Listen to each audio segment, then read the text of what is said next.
poco ayudarles a ustedes para que, motivarles para ver si alguno de ustedes, no sé cuántos apiterapeutas hay. Qué bien. Parece que no hay muchos, ¿no? Entonces lo que voy a hacer es, con la experiencia que tengo, tratar de motivarles para que de pronto tal vez uno de ustedes de aquel tiempo se dedique a esta fascinante ciencia de como es la terapia. Entonces ese es el objetivo, y como les decía ayer, la otra razón es que motivarles también a que con el tiempo se constituya esta en una alternativa, como hay en muchos países, para que la apiterapia sea parte de nuestro sistema de salud, ¿no? En eso estoy trabajando como especialista y espero que de aquí a un tiempo, no sé cuánto tiempo, pero vamos paso por paso y hasta hacer de eso, ¿no? De contribuir, porque yo estoy convencido, ¿no? Como les decía, estoy ya 18 años ya como médico trabajando, pero estoy convencido de que tenemos que levantar las manos en algún momento y tenemos que acudir a la otra medicina alternativa, y dentro de las que yo conozco, la apiterapia es la mejor opción, ¿no? Por eso estoy acá. ¿Ya? Entonces, lo que vamos a hacer es les voy a mostrar un poco de algunas enfermedades en las que yo utilizo la apiterapia, ¿no? Para ir hablando un poco, puedo indicarles algunas diferencias entre la medicina convencional y la medicina alternativa, ¿ya? Yo lo que hago es complementar las dos medicinas y lo llamo medicina integral, ¿no? Porque se integran, se articulan estas dos medicinas, ¿ya? Esa es una de las condiciones, uno de los requisitos que que la nueva política de salud establece, ¿no? De que se llama esto la complementariedad, llamamos nosotros. Entonces tenemos que complementar ambas medicinas, porque les decía ayer, está instituido en la Constitución Política del Estado de que el gobierno tiene que garantizar la implementación de la medicina alternativa, rescatar todas esas costumbres, esos conocimientos, ¿no? Y respetar y tratar de respetar, porque lamentablemente, y yo les digo esto porque a mí me ha pasado, yo cuando estaba haciendo la residencia, desafortunadamente, pero a la larga ha sido bueno para mí, porque yo hice mis prácticas hospitalarias un año en el Hospital México de Sacaba, ¿no? Entonces ahí había una pugna entre los médicos, ¿no? Nosotros especialistas, residentes en ese tiempo, peleábamos con los médicos, especialmente con los especialistas, ¿no?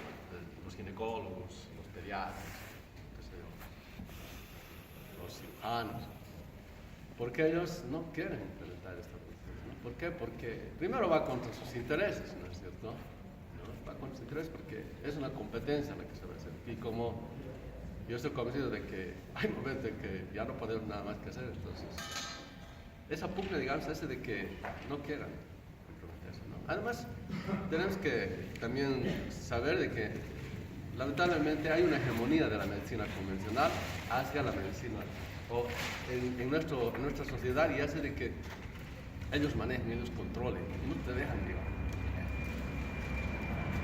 Pero esta política sí está por eso, ¿ya?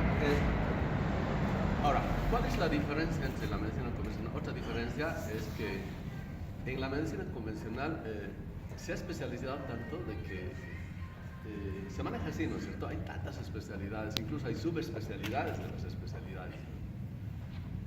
Por ejemplo, uno de los problemas por los que pasan las personas que tienen artritis reumatoidea es que tienen a la larga una insuficiencia renal, ¿no? ¿Y por qué ocurre eso? ¿No? Los riñones dejan de funcionar. ¿Por qué? Es debido a que estos pacientes han tomado por mucho tiempo medicamentos, ¿no? Para controlar la artritis, por ejemplo, se toman, ¿cómo usamos antiinflamatorios no esteroideos? ¿No? Utilizamos el ibuprofeno, porque así está establecido en la norma, pues. Nosotros tenemos protocolos para manejar los medicamentos, ¿no? Para dar tratamientos. Hay un diagnóstico y el tratamiento ya está establecido, ¿no? En nuestro sistema. Entonces, eso ha hecho de que muchos pacientes vienen con ese problema, ¿no? Empiezan primero con gastritis, luego con el tiempo vienen insuficiencia renal. Entonces, ¿qué trata eso? No trata tu médico general, sino lo va a tratar el nefrólogo, ¿no es cierto? Es especialista en esa área, ¿no? En ese órgano.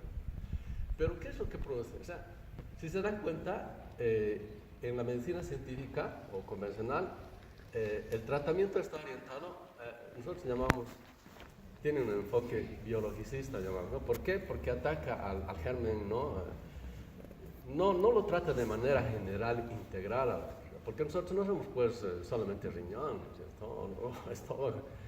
Pero los especialistas son especialistas, tan especialistas que solamente se dedican a eso. Pero olvidan de que nosotros somos seres integrales y ni siquiera solamente la parte orgánica, digamos.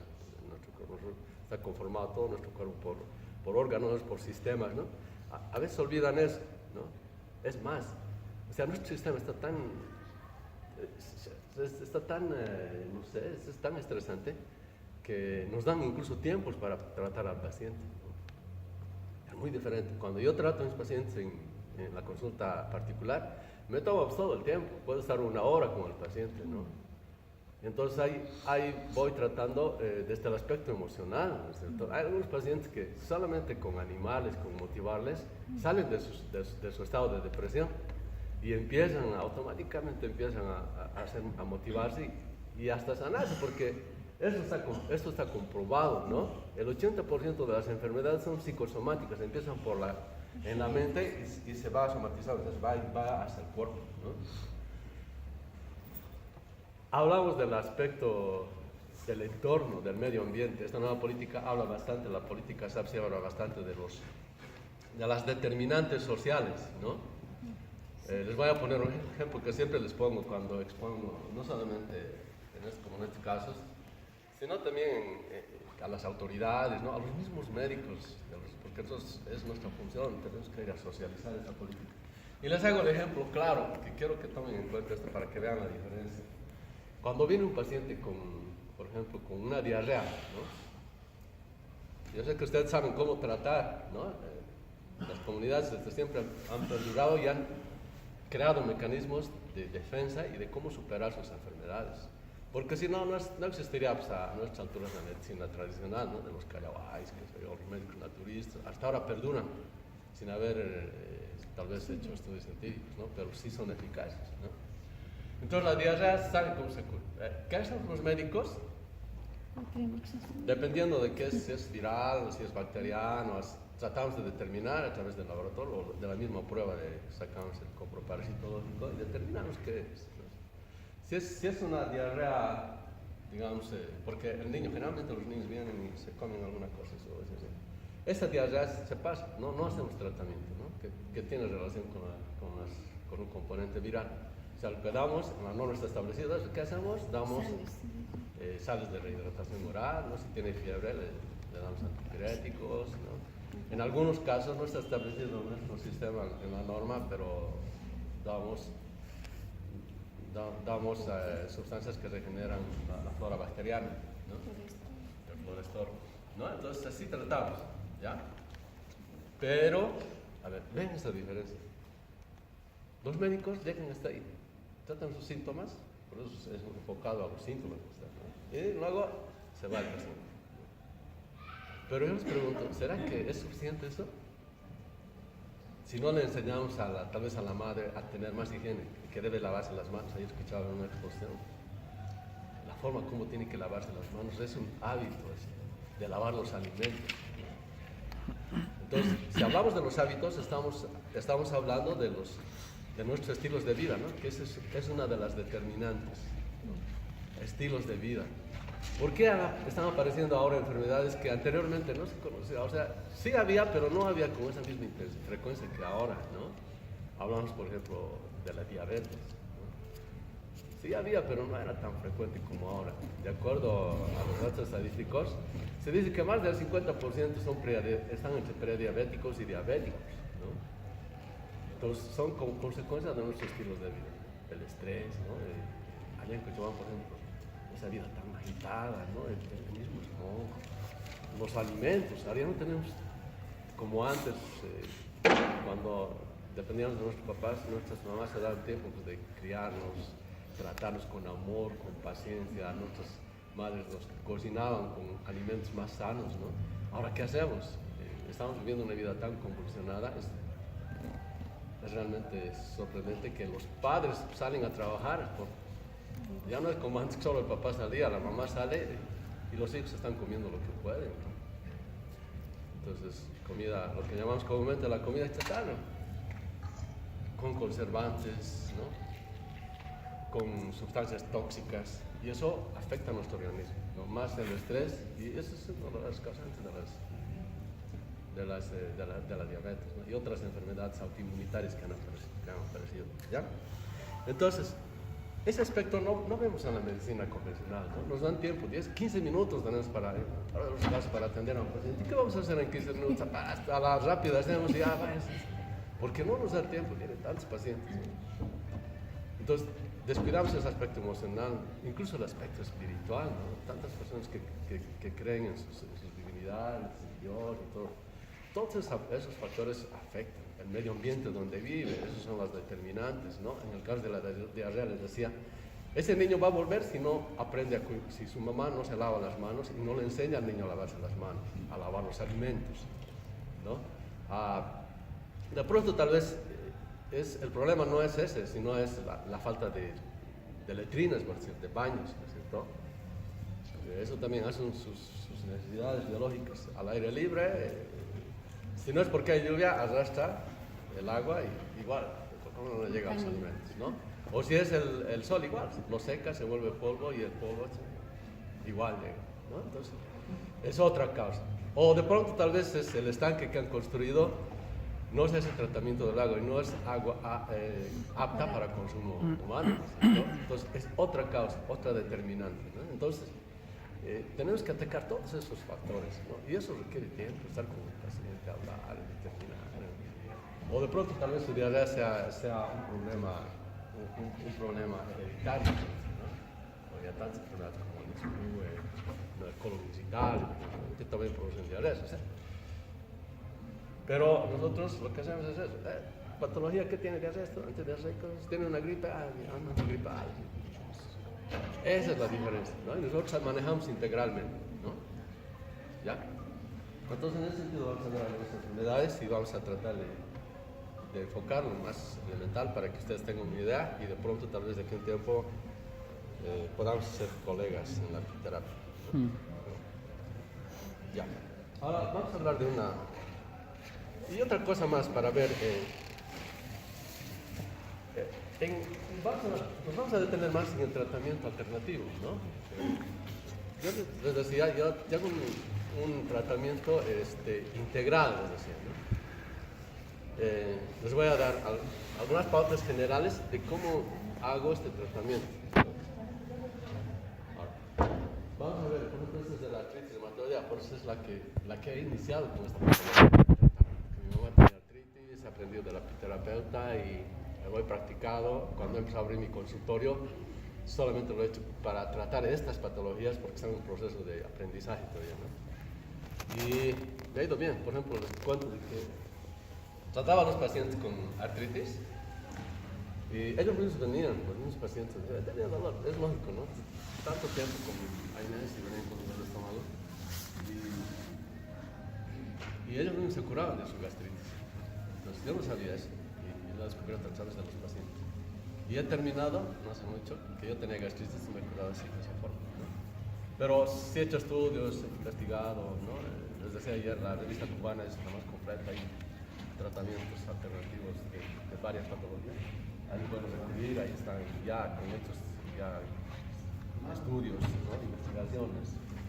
Ya prácticamente es la ciencia, ¿no? La que utilizan allá, ¿no? Y otro problema que yo tenía, por ejemplo, era cuando estos pacientes venían con artritis, yo en los tratamientos les daba alimentos alcalinos, ¿no? Porque eso también hay que saber que el medio ácido para el organismo es un caldo de cultivo para los gérmenes, ¿no? Por eso es que han debido escuchar ustedes en el tratamiento alternativo del cáncer, por ejemplo, para destruir a las células cancerígenas, lo que se hace es alcalinizar el medio, ¿no? ¿Por qué? Porque el medio alcalino no vive en las selvas cancerígenas, pero un medio ácido se multiplican más, ¿no? Esa es una forma de tratar. Entonces, bajo ese principio, también utilizo yo el cambio de dieta alcalina, ¿no? Pero al principio me daba cuenta de que, por ejemplo, cuando utilizaba, les decía, van a comer vegetales, ¿no? Todos los vegetales verdes, pues, por la cantidad de minerales y las sustancias alcalinas que tienen. Sí, el apio, el brócoli, perejil, ¿no? Y tantos verdes, casi todos los verdes. Pero ¿saben qué pasaba al principio? Los pacientes venían con otro problema, porque se olvidaban de la higiene, eso que les decía, ¿no? Por ejemplo, para comer vegetales siempre tenemos que desinfectar, pues, ¿no? ¿Con qué desinfectan ustedes sus verduras crudas para comer? Pues con la agüita de la pila. con Hay agüita. varias sustancias, ¿no? Con vinagre. Entonces, nosotros desinfectamos con povidón. Entonces, povidón se pone gotitas, ¿no? Pero eso me olvidé al principio. Decía, bueno, yo supuse de que sí utilizaban, ¿no? Pero ahora gente, el grado de instrucción no es diferente de cada uno, ¿no? Entonces, algunos pacientes venían con fiebre, con malestar, algunos con diarrea, y lo que les daba era salmonelón, ¿no? Las salmonelas están en los vegetales. Y tenía que tratar eso a los pacientes, ¿no? Dar medicamentos, no problema. Entonces así he ido aprendiendo y bueno, ha ido mejorando, ¿no? Pero el tratamiento es integral. De manera general, lo primero que hago es cuando atiendo a los pacientes que van a recibir apiterapia o esta parte de la medicina complementaria, es medidas generales, ¿no? En todos hago eso, ¿no? Primero, si los veo gorditos, porque tengo que pesar, tienen que bajar de peso, ¿no? Porque el peso, el exceso, el sobrepeso, peor la obesidad, es causante también de muchas enfermedades. Una persona que tiene su peso aumentado es candidato a ser diabetes, ¿no? Es prediabético. Por eso es que los que empiezan siempre son gorditos. ¿Eso es por qué? Porque la grasa con el tiempo se vuelve también glucosa. Y el exceso de glucosa en la sangre hace insuficiente al páncreas. Porque el páncreas es el que elabora insulina, y esa insulina hace de que el azúcar vaya a las células, ¿no? Entonces, tanto que hay azúcar que sale de la grasa, está continuamente, lo hace insuficiente, no se cansa el páncreas, deja de funcionar y ya está, el azúcar se eleva en la sangre, ¿no? Es una de las causas. Cuando tiene una persona gordita es candidata también a tener problemas cardiovasculares, ¿no? Los infartos cerebrales, lo escuchamos ahorita, infartos cardíacos, ¿no? Dolores precordiales, hay una escuela de infartos. Después el colesterol también se incrementa, las arterias se engrosan lleno de colesterol por la grasa, y ese es también un factor para producir problemas cardíacos, ¿no? Y así, o sea, ser gordito es perjudicial. Algunos dicen flaco, mi hijo está muy flaco, se está enfermo, y el gordito piensan que está sano. Bueno, en los niños puede ser, pero en las personas mayores no. Entonces, eso, dentro de las medidas generales, también hay que indicar a los pacientes de que hay que hacer actividad física, ¿no? La actividad física es súper importante porque el paciente, de esa forma, al hacer actividad física empieza a mover sus músculos, el flujo sanguíneo aumenta, ¿no? Porque aumenta toda la circulación, todo el organismo, aumenta el flujo sanguíneo, eso llega más a todas las células, llega hasta el cerebro, eso, y saben que el flujo sanguíneo están los nutrientes ahí, ¿no? Los medicamentos, pues llegan mejor, ¿cierto? Entonces, por esa actividad es importante el ejercicio físico, ¿no? Después, en cuanto a la alimentación, bueno, en mi concepto de mí la carne roja es totalmente prohibida. Por muchas razones, tienen sustancias tóxicas, especialmente en la artritis reumatoidea es un veneno, la carne roja. Pero tampoco podemos estar sin carne porque hay una vitamina, la vitamina B12, que es importante, y no hay en los vegetales. B12. Entonces, sí, la B12. Entonces, esa sí podemos utilizar. Entonces, yo les cambio la dieta y les digo, si quieren comer carne, coman carne de pescado, ¿no? Es mucho más beneficioso. Es prácticamente como un medicamento, ¿no? Porque tiene ácidos omega 3, saben que los ácidos omega, especialmente el omega 3, es importante para las articulaciones, ¿no? Por ejemplo, las leches Carmelo tienen omega 3, omega 6, justamente para prevenir esta deficiencia de colágeno y todas las sustancias que hay en las articulaciones, porque los ancianitos lo que más sufren son de las rodillas, ¿no es cierto? Sus artrosis de las articulaciones, ¿no? Entonces, es completo, tiene la mayoría de los minerales, fósforo, calcio, todo, la carne de pescado, especialmente la carne de pescado que tiene grasa parda, ¿no? Oscura. No hay mucho aquí, pero por ejemplo está el atún, el salmón, la sardina. Pero la que tienen aquí ustedes también está bien, ¿no? No tendrán esa misma proporción, pero sí es mejor, ¿no? Y además es agradable. Ellos nos han llevado a comer carne de Villamontes, qué rico. ¿Ya? Si quieren comer carne de pollo, consuman carne de pollo criollo, ¿sí? Eso es también importante, porque se supone, ¿no? Sabemos cómo elaboramos, cómo producen los pollos, ¿no? No sé, hasta donde sabía, creo que en un mes ya sacaban los pollos, desde que eclosionaban de su huevito, ¿no? Para vender, ¿no? Entonces, ¿cómo hacen crecer? Hormonas, para que no se enfermen, vacunas, antibióticos. El alimento es alimento balanceado con soya, la soya es transgénica y otros productos que están con sustancias tóxicas, ¿no? Con conservantes, ¿sí? Entonces, da niños, ¿no es cierto?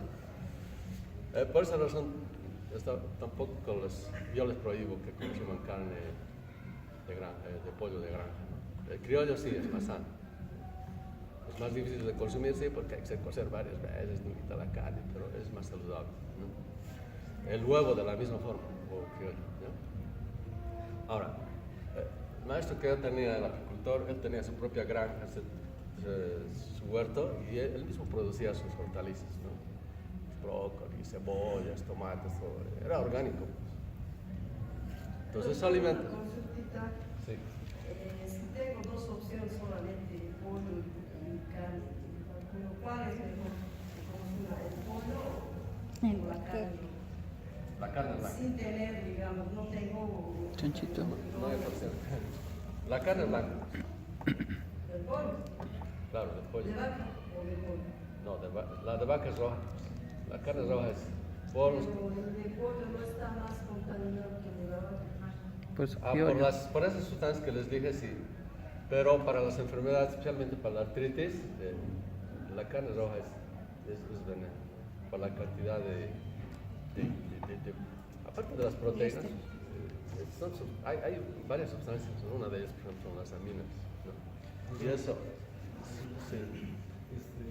Ya lo que usted estaba diciendo, el tema de la alimentación de animales de granja, entonces mucho más, si tengo la opción de consumir carne roja, generalmente lo que más se consume, es mucho más saludable comer carne de pollo, ¿no?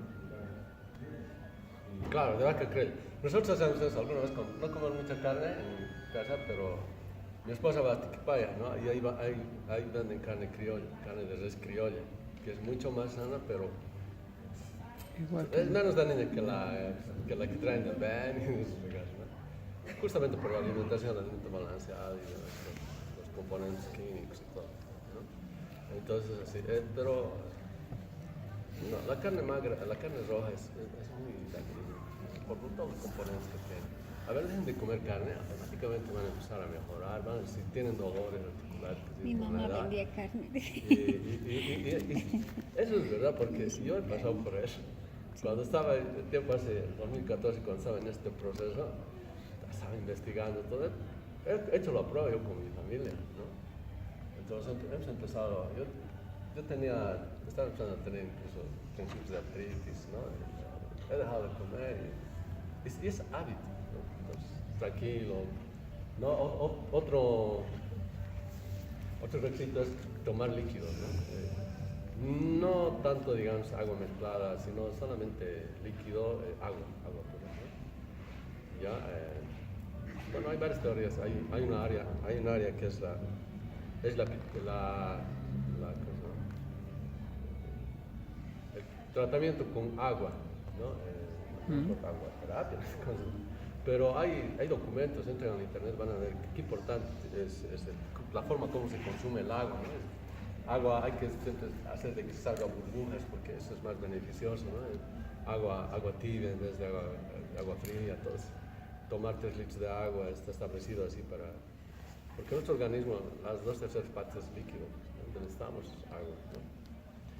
¿Ya? Esa, después, ¿qué más otro? Dentro de las medidas generales, sí. Está totalmente contraindicado para esos tratamientos el consumo de alimentos que tengan estas sustancias químicas, ¿no? Sean conservantes, preservantes, acidulantes, no sé, colorantes, ¿no? Todas las sustancias químicas son químicos que de otra forma afectan a la salud por los concentrados que tienen, generalmente son ácidos, ¿no? Y algunos dicen incluso son cancerígenos, ¿no? Y desafortunadamente en nuestro país llegan los alimentos que no hay buenos controles de sanidad, ¿no? Y a veces el contrabando viene, por ejemplo, la Hinomoto, ¿saben qué es? Esas agujas, No, eso es, pero... Sí, pues, y eso es lo que no controlan, sigue entrando, y hay propaganda incluso en televisión sobre eso, ¿no? Entonces, esas cosas hay que cuidar, y tenemos que aprender nosotros como apicultores. Pescados, naves, esas sopas instantáneas. La deliciosa Sí, dígame. Coca-Cola. ¿Puede indicar el tratamiento con la picadura de la abeja? Sí. ¿Cómo de forma natural nosotros los apicultores podemos aplicar? ¿En qué dosis podemos aplicar picaduras de abejas? ¿Qué tiempo todo eso, no? Sí, vamos a ver en esto. ¿En qué lugar del cuerpo se puede aplicar? Sí, vamos a ver esto de manera general. Nos vamos a detener ahí en cada patología, ¿no? Entonces, yo les estoy dando ahora la parte general. ¿Qué tenemos que hacer para que nuestro paciente contribuya, ayude, digamos, a estabilizar su organismo? Entonces, decía esto de las medidas generales, el ejercicio físico, el descansar 8 horas, ¿no? El hacer respiraciones, incluso respiraciones, meter el aire 5 o 6 segundos, mantener ahí por a lo que se aguante 25 hasta 30 segundos y luego botar lentamente, ¿no? Eso hacer por lo menos 4 o 5 veces al día, es importante, ¿no? Entonces, todas esas cosas, el proceso de desintoxicación, por ejemplo, el ir al sauna por lo menos una vez al mes, eso también es súper importante porque abre los poros, y hay intercambio de minerales, porque las aguas termales tienen minerales. Entonces, esa es otra medida. La alimentación que les decía, no comidas encartonadas, embolsadas, ¿no? Que tengan conservantes, qué sé yo, galletas, tratar de comer lo más orgánicamente posible. Entonces, eso también garantiza. El cambio de dieta es clave y automáticamente uno empieza a cararse, sin darse cuenta empieza a recuperar de muchas patologías, ¿sí? Luego, el otro proceso es de desintoxicación orgánica. O sea, yo hago, por ejemplo, les doy a los pacientes laxantes, ¿no? Necesitamos limpiar el aparato digestivo, ¿ya? Bueno, yo ya tengo hechos, preparados, ya son laxantes orgánicos, que está preparado en base a pepa de palta, después la semilla de senc, ya está preparado. Les doy eso, ellos tienen que tomar agua, porque cuando hago la receta les doy un recetario indicando todo en una hoja, ¿no? Una versus tal vez otra hoja más tengo que utilizar, pero ahí están todas las indicaciones, ¿no? Entonces ellos tienen que tomar el sobrecito, se toman y tienen que tomar bastante líquido, a la media hora empiezan a tener el efecto, ¿no? Esa es una. La otra es limpiar el aparato, el sistema renal, ¿no? Para eso utilizo, por ejemplo, el diente de león, la ortiga, luego utilizo en algunos casos la chicoria, eso es diurético, ¿no? Para limpiar los riñones. se utiliza limón, incluso, a ver, yo tomo todos los días limón, agua de limón, y eso es también bastante beneficioso, también es diurético, van a ver, límpiate. Sí. ¿Qué? No utilizo mucho eso, lo que les decía, está preparado en base a semillas, como conozco un poco de fitoterapia, entonces he tratado de hablar en lengua de chabamo con los que elaboran estos productos, y tengo ya un producto que es para diurético, ¿no? Pero el Zen no lo utilizo. Sí utilizo, por ejemplo, para limpiar nuestros poros, ¿no? Porque es otra forma también de eliminar toxinas a través de la piel. Entonces ahí utilizo el tomillo, ¿no? Sí. O sea, hay que limpiar el aparato digestivo, el sistema renal, o sea, los riñones y también la piel, ¿no? Porque esas son las formas como se eliminan las toxinas, los desechos, ¿no? Una vez hecho eso, recién empiezo el tratamiento, ¿no? Cambio de dieta, ya les dije, dieta dependiendo de la patología, pero de manera general yo utilizo alimentos vegetales verdes por la cantidad de proteínas, de vitaminas, por la cantidad de minerales, ¿no? De calcio. Por ejemplo, la mayor proporción de calcio que tiene es la comida que dan a las vacas, alfalfas. Entonces, pero las tiernitas, porque las maduras son feas, picantes, pero las tiernitas son dulces, agradables. Entonces, sí, después utilizo bastante la espinaca, el brócoli, todos esos los alimentos verdes son bastante, aparte de alcalinos, tienen componentes, ¿no? Minerales, vitaminas, todo que nos ayudan. Y el otro componente son las frutas. La mejor fruta, la más completa es la manzana, pero la manzana verde. Y la manzana que nosotros los producimos, no las que traen de Chile, porque hay allá en Cochabamba. Igual, son producidos genéticamente y tampoco es bueno, ¿no? ¿Cómo es? ¿No? La más completa es la manzana, pero desayunos. Yo tengo mis tratamientos, y, haber hecho un estudio, jugos desintoxicantes, ¿no? 1, 2, 3, así les doy, ¿no? Dependiendo de la patología.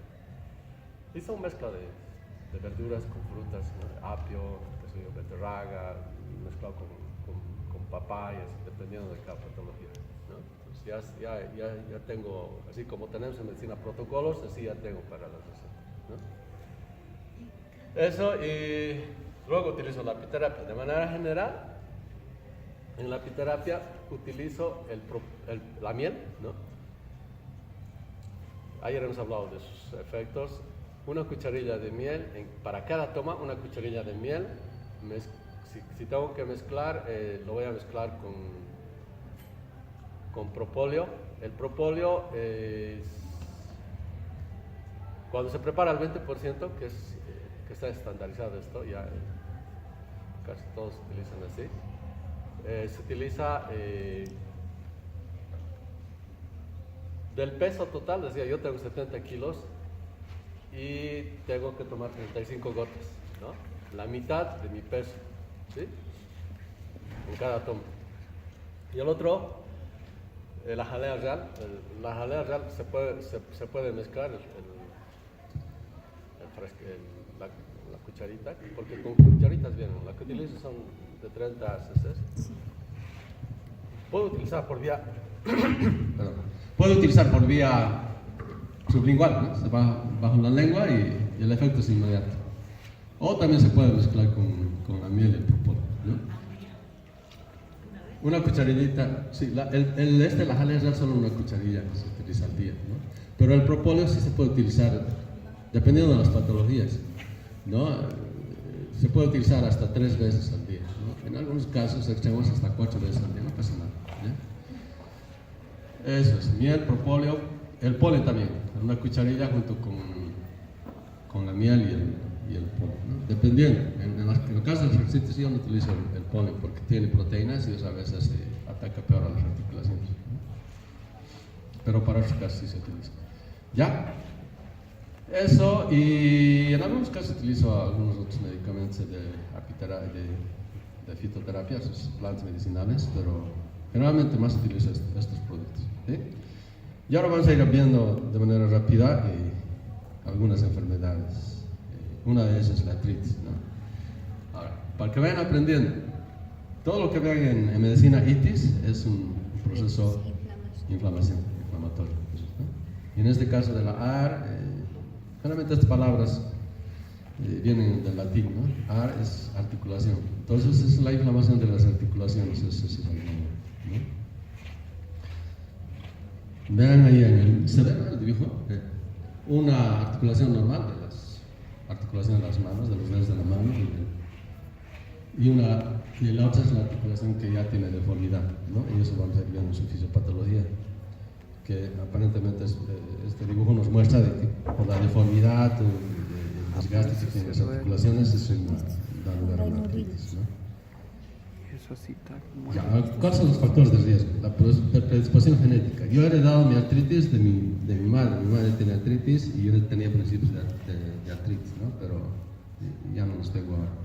Uno me ha ayudado la alimentación, como les decía, y la otra es que me picaron las... ¿Cuál es de la otra familia, pues? No, las avispas, ¿no? Cuando estaba yendo a buscar un terreno allá más allá de Coranipá, pues estaba buscando el dueño, me dice, vamos a ver, aquí sí hay agua más, el terreno estaba por comprar, ¿no? Agua, ya, vamos a ver el agua, estaba bajando y cuando el señor no nos dimos cuenta, y una avispera. Y no sé qué chocolate dio al señor por cubrirlo, porque era un viejito y pues a mí no me pica. Pero me ha servido eso porque mis dolores, en realidad con eso han desaparecido. Parece que tienes relación, no conozco las avispas, pero son de la misma familia de las abejas, ¿no es cierto? Entonces, pero yo no tengo artritis, gracias a Dios. Sí, unas 20 abejas, chihuahuas. Chihuahuas creo que no. Chihuahuas que lo veo, esa mayormente hacia la boca. Sí, Mira. sí, ese es, ¿no? Es peligroso también. Son alérgicos, como vamos a ver en la pitoxina, los alérgicos pueden morir en un momento, en 15 minutos, 10 minutos más. Ya es la predisposición genética, los traumas es el mayor problema de las artritis, y la alimentación, ¿no? Fumar y los estilos de vida como hablábamos, ¿no? Y los...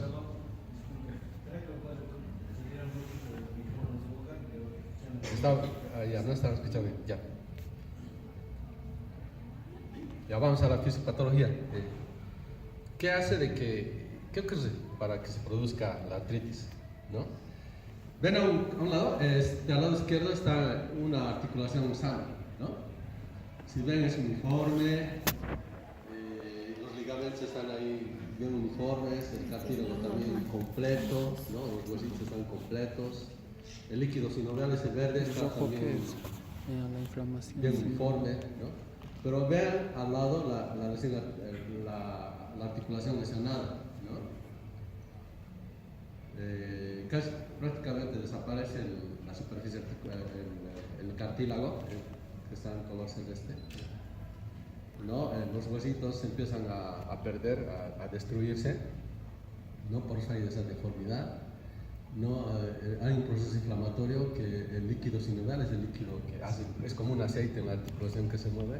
Eso también se va aumentando, ¿no? Se va saliendo dentro. Hay bastante cantidad de líquido sinovial. Es por una reacción inflamatoria. Fisiopatológicamente, la artritis reumatoidea se produce porque hay una reacción antígeno-anticuerpo a estas células que existen en la articulación, ¿no? El mismo organismo empieza a tener, por un factor que no está determinado exactamente, pero reacciona contra las propias células, ¿no? Y por eso se genera este proceso inflamatorio, ¿no? Por eso se dice que esta enfermedad es una enfermedad autoinmunitaria. Por eso es que esta enfermedad no se puede curar, ¿no? Y no curable. Aún con la apiterapia no se cura, solamente se controla y se evita de que siga progresando, porque con el tiempo esta enfermedad es discapacitante, ¿no? Y por los efectos secundarios que produce la medicina, los medicamentos convencionales, llega a haber insuficiencia renal y esa es la causa de muerte de estos pacientes, ¿no? Entonces, hay que tener mucho cuidado. Es fácil diagnosticar, ¿no? Bueno, aquí vemos otra vez el mismo ejemplo, esa pérdida de la superficie articular, ¿no? En las artrosis también está relacionado a esto. Se pierde ese líquido que hay ahí en la superficie roja, no hay ese espacio, digamos. Y por eso es que en los pacientes, en los ancianitos, ya van a ver, cuando tienen artrosis, suenan las articulaciones, ¿no? Porque se está perdiendo el líquido sin mover, ¿no? Y eso se ve fácilmente en una radiografía. Piden una radiografía y van a ver este tipo, en algunos casos peor, ¿no? Pero esas son las características de manera general. ¿Ya? Ahora, una característica, porque, a ver, yo estoy en un puesto de salud, en el campo, no estoy en la ciudad, ¿no? Y estoy con una paciente, o con un paciente que es mayor, es pobre, digamos, ¿no? Que no puede acceder a recursos, digamos, para hacerse muchos estudios que necesita. Entonces, clínicamente tengo que tratar de diagnosticar, ¿no? Preguntarle, hacer una buena anamnesis, o sea, preguntas para tratar de llegar a un diagnóstico. Y son estas las, de manera general, si se trata de una, porque hay varias artritis, ¿no? Pero si hablamos de la artritis reumatoidea, que es la más común, entonces vamos a ver que las articulaciones empieza por el dolor, ¿no? Pero ese dolor es característico, en general estoy hablando, ¿no? Pero siempre hay excepciones porque cada persona no es igual, ¿no? Pero de manera general producen los dolores en las articulaciones pequeñas, ¿ya? Por eso muestran los dibujos, la mayoría de los dibujos muestran las articulaciones en las artritis de los dedos de la mano, ¿no? Ataca las articulaciones pequeñas de los dedos de la mano, viene con un dolor. Generalmente ese dolor es matutino en cuanto despiertan, ¿ya? Y con el tiempo aparece rigidez más, entonces se ponen duras las articulaciones, hay un dolor y una rigidez y que uno tiene que empezar a mover y poco a poco recién empieza a perderse el dolor, ¿no? Otra característica es que son simétricas, ¿no? No te aparece solamente en un lado. Si tienes en la articulación de los dedos, te va a aparecer en los dos lados. Eso es normalmente, ¿ya? Y son articulaciones pequeñas, les decía, simétricas, con rigidez matutina, ¿no? Entonces, si ven eso, lo más probable es que sea artritis reumatoidea, ¿sí? Vamos a los síntomas, ¿no? Dolor, la hinchazón, es por el proceso inflamatorio, ¿no? Estos son síntomas inflamatorios, ¿no? El dolor, en todo es así, en medicina es así. Vemos estos síntomas clásicos de la inflamación. Dolor, nosotros llamamos la hinchazón o tumor, ¿no? El calor y el enrojecimiento, ¿no? O sea, hay dolor ahí, aumenta de volumen, está caliente ese lugar, ¿no? Y a veces hasta se pone rojo, a eso se refiere.